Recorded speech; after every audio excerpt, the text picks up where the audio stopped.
नमस्कार। आरबीएफ में आप सभी दर्शकों का स्वागत है। आज हम आपको ऐसे शख्स से मिलाने वाले हैं जिन्होंने 2 गोल्ड मेडल ले चुके हैं और तीसरा गोल्ड मेडल उनके लिए तैयार हो चुका है।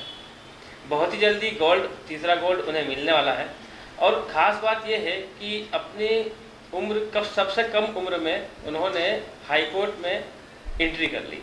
तो आइए मिलते हैं एडवोकेट हर्ष मेहता से। बहुत बहुत स्वागत है आरबीएफ में आपका। हमें ये बताइए कि आपने इतनी कम उम्र में इतनी जल्दी स्पीड में कैसे हाई कोर्ट तक पहुंचे? बस भैया शुरू से ये सोचा था कि ज़्यादा उम्र में तो हर कोई सब कुछ कर लेता है, पर चूंकि पूरा परिवार मेरा विधि के क्षेत्र से बिलोंग करता है तो शुरू से 12th के बाद में जैसे ही सीधे DABB के लिए मैंने एग्ज़ाम दिया और स्कूल ऑफ लॉ में, जो कि सबसे अच्छा मध्य प्रदेश का कॉलेज माना जाता है नेशनल लॉ यूनिवर्सिटी के बाद, उसमें मेरी एंट्री हुई और वहाँ से 5 साल में करके और सीधे हाई कोर्ट की मेंबरशिप मुझे प्राप्त हो गई। बिल्कुल 22 साल के थे और 9 महीने के अंदर 22 साल 9 महीने में हाई कोर्ट मेंबरशिप। और इसके अलावा आपको 2 गोल्ड मेडल भी मिले हैं जी, वो LLM में मिले हैं। BA LLB के बाद एक डिग्री होती है जो एक्चुअली देखा जाए तो वैसे ग्रेजुएशन करते हैं, अगर जनरल कोई भी कोर्स करते हैं तो ग्रेजुएशन के बाद मास्टर डिग्री, जैसे अगर आपने BCom किया तो MCom आप मास्टर डिग्री करेंगे, पर LLB अपने आप में मास्टर डिग्री होती है और LLM को सुपर मास्टर डिग्री माना जाता है। तो LLM में मुझे फर्स्ट ईयर में और सेकेंड ईयर में दोनों में गोल्ड मेडल मिले हाईएस्ट मार्क्स अचीविंग के लिए, और अब आप सबकी आशीर्वाद से तीसरा गोल्ड मेडल मुझे ओवरऑल मेरा हाईएस्ट मार्क्स है DABB यूनिवर्सिटी में, तो राज्यपाल या राष्ट्रपति के द्वारा मिलने वाला है। सुपर मास्टर डिग्री में के तहत आपको तीसरा गोल्ड मिलने वाला है। जी। और वो जरूर शायद राष्ट्रपति जी के हाथों से आपको मिलेगा, है ना? वो हमारे झाबुआ के लिए बहुत ही गौरवंत बात होगी और बहुत ही सौभाग्यशाली बात होगी। इसके अलावा राजनीति क्षेत्र में भी आपने कई सारे कार्य करे हैं, युवा मोर्चा से जुड़े हुए हैं, और यहाँ भी बस बात वही आती कि सबसे कम उम्र में आप प्रदेश कार्यकारिणी में सीधे जुड़े हुए हैं। तो युवा मोर्चा में आपने कितना काम किया है, इंदौर में रह करके क्या क्या आपने जो काम किया वो हमें बताइए। मैं लगभग 2009 से इंदौर चले गया था, यहाँ से अपना 12th कंप्लीट करके मैं इंदौर चले गया था। जब वहाँ गया था तो मैंने सोचा कि चूंकि बचपन से सेवा भाव की इच्छा थी कि किसी भी माध्यम से लोगों की सेवा कर सकें किसी न किसी तरीके से, तो 2 चीज़ें थी उसमें। राजनीति में आपको कहीं ना कहीं पावर रहता है कि आप लोगों की सेवा कर सकते हैं, लोगों को उनके दुख से दूर कर सकते हैं, और इसी के बराबर की अगर कोई चीज़ थी तो वो विधि क्षेत्र था, जिसके माध्यम से स्वाभाविक सी बात है अगर कोई भी प्रकरण होता है तो उसमें एक आरोपी होता है और एक फरियादी होता है। तो कहीं ना कहीं एक सिक्के के जो 2 पहलू होते हैं, एक अच्छा और एक बुरा, तो अच्छे का साथ आप देखिए बहुत अच्छा काम कर सकते हैं, क्योंकि लोगों को बहुत शोषण का सामना करना पड़ता है। हमारे यहाँ के भी आदिवासी जनजाति हैं, सब गरीब लोग होते हैं यहाँ से, तो यहाँ से जब वहाँ पे उनका केस जाता है तो उनको बहुत शोषण होता है, उनको समझ आता नहीं है कि विधि में हमको करना क्या है, अब हमारे केस में क्या चल रहा है। तो एकमात्र विधि के साथ में राजनीति, ये 2 ही ऐसे जरिए थे जिसके माध्यम से मैं वहाँ जाके और झाबुआ के लोगों की सेवा कर सकता था। तो इसलिए राजनीति में मैंने शुरुआत करी। शुरू में मैं काम करते रहा संगठन में, राष्ट्रीय स्वयंसेवक संघ में मैंने काम किया। काम करते करते धीरे जब संगठन ने देखा कि कुछ काबिलियत देखी, तो सबसे पहले मुझे इंदौर महानगर का IT सेल का महानगर सहसंयोजक बनाया गया। सहसंयोजक बनाने के दूसरे दिन ही मुझे प्रदेश कार्य समिति का सदस्य नियुक्त किया गया। फिर मैं युवा मोर्चा के माध्यम से विधानसभा उपचुनाव में धर्मपुरी विधानसभा और भगवानपुरा जो खरगोन में रहती है उसका प्रभारी रहा। एक महीने में लगभग उन दोनों जगहों पे मैंने चुनाव के समय काम किया। और IT सेल के लिए जो इंदौर की विधानसभा क्रमांक 2 है रमेश जी मेंदोला की, उसमें मैं विधानसभा प्रभारी रहा और राव विधानसभा का प्रभारी रहा। इतनी कम उम्र में आपने इतना काम किया है और बहुत ही नाम आगे बढ़ाया है, तो कहीं ना कहीं आपको आपसे विरोध का भी सामना करना पड़ा होगा। 100% करना पड़ा था। जब मैं प्रदेश कार्य समिति का सदस्य बना था तो चूंकि जहाँ जिंदा है वहाँ निंदा है वाली बात है, और मेरा हमेशा ऐसा मानना रहा है कि वो पथ क्या, पथिक कुशलता क्या, जिस पथ में बिखरे शूल ना हो, नाविक की धैर्य कुशलता क्या, जब धाराएं प्रतिकूल ना हो। तो युवा तो वायु के वेग से जो उल्टा चले वो युवा होता है। तो जब तक अगर निंदा नहीं मिलती और अगर विरोध नहीं होता तो मैं अपने आप को ताकतवर बना के आगे नहीं बढ़ा पाता। तो उन विरोधियों को मैं हमेशा बार बार प्रणाम करता हूँ, दंडवत प्रणाम करता हूँ कि ऐसा विरोध हमेशा करते रहे, ताकि मैं अपने आप को सोने की भट्टी में भाप के अपने आप को गर्म करके और कहीं ना कहीं आगे इसी तरीके से बढ़ता है। मतलब इन बातों से हमें यही लगता है कि उस वक्त विरोध हुआ था और जबरदस्त हुआ था। किसी अलग अलग तरीके से लेटर भेजे गए कि आपने सीधे प्रदेश कार्य समिति में कैसे एंट्री दे दी, सीधे आपने इतना बड़ा पद कैसे दे दिया इतनी कम उम्र वाले को, हम इतने समय से मेहनत कर रहे हैं। तो कहीं ना कहीं पर संगठन जो है भारतीय जनता पार्टी एक ऐसा संगठन है कि आपको शायद दूसरी कोई भी पार्टी हो, जो भारतीय जनता पार्टी जैसी पार्टियां है, राष्ट्रीय पार्टियां है, उनको कहीं ना कहीं ये पता होता है, आज आपको भी पता होगा कि उनमें राष्ट्रीय अध्यक्ष कौन बनने वाले हैं।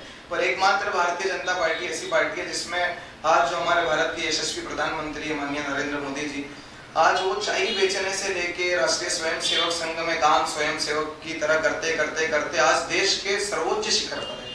तो एक भारतीय जनता पार्टी ऐसी है जो काबिलियत को देखती है, वो कभी भी परिवारवाद या नेपोटिज्म इन सब चीजों पर कभी भी ध्यान नहीं देती। काबिलियत को देखती तभी आज इतने अच्छे स्तर पर और शिखर पर ये कह सकते हैं कि दुनिया में हमारा नाम है, इस भारतीय जनता पार्टी का नाम है। जी जी। इसके साथ भी हर्ष जी, हमें पता चला है आपके बारे में कि आपको संगीत का बड़ा शौक है जी। उसके बारे में बताएं कि संगीत में आप कैसे पहुंचे और कैसे आपने सब कुछ सीखा। संगीत की बड़ी अद्भुत घटना हुई है कि मैं बचपन में गणपति जी की, शुरू से मैं जब 1 साल का था तो गणपति जी की गोदी में मैंने सुसु कर दी थी, यहाँ से शुरुआत है मेरी। उसके बाद से मेरा जो उनसे प्रेम बढ़ा, जब भी वो जाने वाले रहते थे, अनंत चतुर्दशी के 1 दिन पहले से मैं रोना शुरू करता था, तो जाने के 4 दिन बाद तक मैं रोता था। और उनकी ऐसी अनंत कृपा मुझ पर रही कि जब मैं 4th क्लास में था तो हमारे घर में एक सुगम संगीत क्लास करके श्री राम सर थे, जो राजगढ़ के थे और झाबुआ आए हुए थे। उन्होंने हमारे घर में किराए से एक रूम लेके और उन्होंने संगीत क्लास शुरू करी। तो मैं रोज उनके पास बैठता था, क्योंकि क्या पता, पापा भी शुरू से गाते थे, मम्मी भी गाने में उनकी हमेशा रुचि रही। तो मैं जाके देखता था कि ये क्या कुछ बड़ा अच्छा लग रहा है, बड़ा मेरा इंटरेस्ट था उस क्षेत्र में। तो जब मैं जाता गया तो एक दिन गणेश चतुर्थी के बीच का ही ऐसा था जब मैं वहाँ पे संगीत क्लास में गया, और चूंकि वो राम सर हमको हाथ नहीं लगाने देते थे, बहुत छोटा था कि कहीं गड़बड़ नहीं कर दूं। एक दिन वो चाबी रख गए थे घर पे, मुझे पता थी मम्मी पापा बाहर गए हुए, गलती से आपके हाथ में, गलती से मेरे हाथ में आ गई, मेरा ध्यान में था, और वो चाबी खोल के और मैंने सिंथेसाइजर निकाल के कनेक्ट करके और मैंने बजाना शुरू करा। तो जब बजाना शुरू करा तो सुनने वाले आसपास आए, पापा को कहा ये कैसे बजा रहा है? मैंने कहा ये तो मुझे भी नहीं पता। तो बोले तूने कैसे सीखा? मैंने कहा सीखा तो मैंने ही नहीं। तो मैंने पापा को बोला मजाक मजाक में कि आप बोलो क्या बजाना है, मैं बजाता हूँ। तो वो जो बोलते गए और वो बजाते गया, ऐसे ही ढोलक, तबला, ऑक्टापेड, ड्रम सब कहीं ना कहीं मैंने आज तक कभी सीखा नहीं, पर माँ सरस्वती और गजानन महाराज की कृपा है कि शुरू से संगीत में बजाता भी हूँ, गाता भी हूँ और भक्ति भावना करता हूँ, कोशिश करता हूँ। निश्चित ही इस प्रकार की भक्ति में बहुत ही सारी भावनाएं जुड़ी हुई है, बड़ी भावनात्मक भक्ति है, और जहाँ पर उनका आपको आशीर्वाद मिल गया तो सारी बात, सारी चीज़ें सफलता सफलता सफलता, और उन्हीं का आशीर्वाद है कि आप इतनी कम उम्र में इतनी सफल स्थिति पर हैं। तो हम फिर से विधि के क्षेत्र पे आते हैं कि आपने जो विधि का क्षेत्र चुना तो उसके पीछे क्या कारण रहा? विधि के क्षेत्र को चुनने का कारण यही था, जब मैंने 12th किया तो मैं डिस्ट्रिक्ट टॉपर था यहाँ पे, उत्कृष्ट स्कूल से मैंने 12th किया था और डिस्ट्रिक्ट टॉपर था। उसके बाद मेरे पास अलग अलग प्रकार की फील्डें थी, क्योंकि परिवार के सब लोग अलग अलग सजेशन देते थे। किसी ने बोला सीए कर लो, किसी ने बोला ये कर लो, किसी ने वो कर लो। तो एक और बात मैं आपको जानकारी में लाना चाहता हूँ, मैंने क्लेट एग्जाम दिया था, जो लॉ का सबसे बड़ा एग्जाम होता है, कॉमन लॉ एडमिशन टेस्ट होता है, जिसमें इंडिया की जो 11-12 नेशनल लॉ यूनिवर्सिटीज है, टॉप यूनिवर्सिटीज है लॉ में, उससे बढ़ के कुछ भी नहीं भारत में, उनमें सिलेक्शन होता है। क्लेट के माध्यम से मेरा 4 नेशनल लॉ यूनिवर्सिटी में सिलेक्शन हो चुका था, पर चूंकि, और सब स्वाभाविक सी बात है, जब इतनी बड़ी यूनिवर्सिटी में स्कॉलरशिप के बेसिस पे मेरा सिलेक्शन हो रहा था, पूरे परिवार का प्रेशर था कि किसी भी हालत में आपको ये करना ही नहीं, पर मेरा मन दृढ़ संकल्प था कि मैं करूंगा तो इंदौर से करूंगा। उसका कारण ये था कि कहीं ना कहीं हाईकोर्ट झाबुआ की जो है उसकी अपीलेट अथॉरिटी, अपीलेट कोर्ट जो है वो इंदौर है, और इंदौर अगर मैं वहां पे जाके अगर 5 साल का कोर्स करता, LLM करता, फिर मुझे आके वापस से एक नई शुरुआत और नई तरीके से शुरुआत करना पड़ती। पर मैं यहाँ 5 साल में रहती, मैंने फर्स्ट ईयर से इंटर्नशिप चालू कर दी। टॉप मोस्ट जो लॉयर्स थे उनके साथ मैंने इंटर्नशिप करी इंदौर में। इंटर्नशिप करने के साथ साथ मैं धीरे धीरे वो सब चीजें सीखता गया। चूंकि मुझे राजनीति भी करना थी तो मैंने राजनीति के क्षेत्र में भी कदम रख दिए, और जो वो शुरुआत से जो वो एक बढ़िया सा कॉम्बिनेशन बना, वो चलते चलते चलते आज एक बहुत अच्छा मुकाम मुझे हासिल हो गया ईश्वर की कृपा से। इसीलिए मैंने विधि का क्षेत्र चुना। बिल्कुल, और 2 गोल्ड मेडल भी ले लिया आपने LLM में जी।